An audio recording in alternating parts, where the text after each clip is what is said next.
Well, when you're doing an investigation, and this was part of a John Doe, and at that point you had a John Doe prosecutor, and it wasn't the GAB. We were in a supportive role.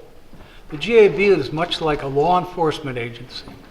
When you do an arrest on the street and you put together your police report, you bring it to the district attorney, you aren't done. You're still assisting in the investigation to see if it'll come to fruition one way or another.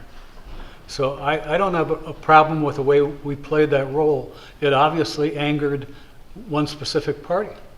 How do you feel about their anger, knowing they did nothing wrong? Well, you know, I was a DA way back when, and we executed search warrants. The safest time to execute a search warrant is early in the morning. And from all the reports that I've heard, we did it properly and according to the law. On allegations of a political speech crime? On allegations, I can't go into the allegations because I wish I could. And I wish the other side... Would these people treat law enforcement authorities like they were drug dealers or gun runners, like they were facing, you know, a life sentence or... How are you supposed to execute a search warrant? I'm just curious about your thoughts about the final implications. I wasn't offended by the way it was executed. I think the police did a very professional job. I think there were 5 search warrants. And I think they were various counties, and they were all schooled, they were all well prepared, and I think it went according to the way it should have. What do you think of the ruling by the Supreme Court that ended the investigation? What do you think of their reasoning in that case? I thought it was a very poorly written decision.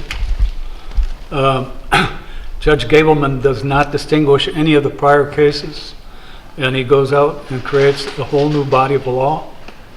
And not that I'm surprised, but you know, evidently some of them were asked to recuse themselves. They refused to do it, even though there were tons of money in past campaign finance, campaigns, I should say. And you know, most judges in the state who I've talked to are appalled by that decision. They think it just was not credible, and it was done with a specific purpose, and so I was not surprised but not disappointed.